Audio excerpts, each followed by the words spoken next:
Dahil maulan na naman, tara gawa tayo ng pork belly noodle soup. Pre-pressure cooker ko na yung pork belly ko para mas mabilis lumambo. Tapos meron tayong sibuyas, bawang, luya at leeks para igigisa natin to sa oil. Sandali lang natin to gagawin guys para hindi masunog yung ingredients natin. And then dagdagan na rin natin siya ng dahon ng laurel, pamintang buo at saka star anise for added aroma na rin. And then, yung pinagkuluan natin ng pork belly, yung sabaw nun, yung broth, ilagay natin dito sa ating ginisa. And then, kung kulang pa, dagdagan natin ng tubig. Then, ibalik natin ang ating pork belly. And then, of course, lagyan natin ng pork cubes. Tapos, lagyan natin ng toyo na may oyster sauce, pampadagdag lasa. Ito nga pala yung ginamit ko, Japanese ramen noodles. And then, may enoki mushroom din tayo. Tapos, timplahan natin ng konting asin at saka lagyan natin ng konting sesame oil ang ating broth.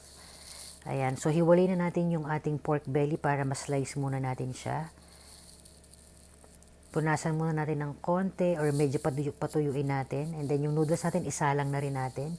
Mabilisan lang yan guys dahil ramen to mga 3 minutes lang or less pwede na. And then, iset aside natin yan.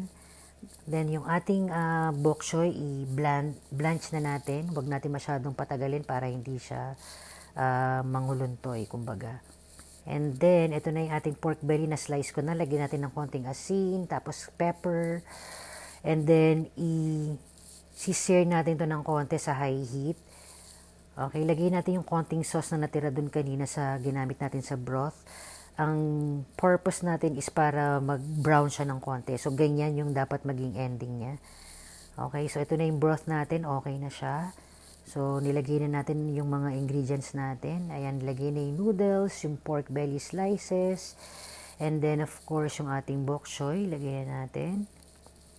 Ang ating enoki mushroom, idagdag na rin natin. Tapos, syempre, after that, ilagay na natin yung ating broth. Ayan, napaka lasa ng ating broth dahil sa mga ingredients na nilagay natin kanina. Ayan, so lagyan natin ng spring onions or ito yung sobrang leeks kanina, yun na lang yung hiniwa ko. And then of course, chili garlic, sobrang perfect nito. Lalo na ngayon at maulan. Ayan, napakasarap. Try nyo rin to guys. I guarantee na arm sarap. Yan lang guys.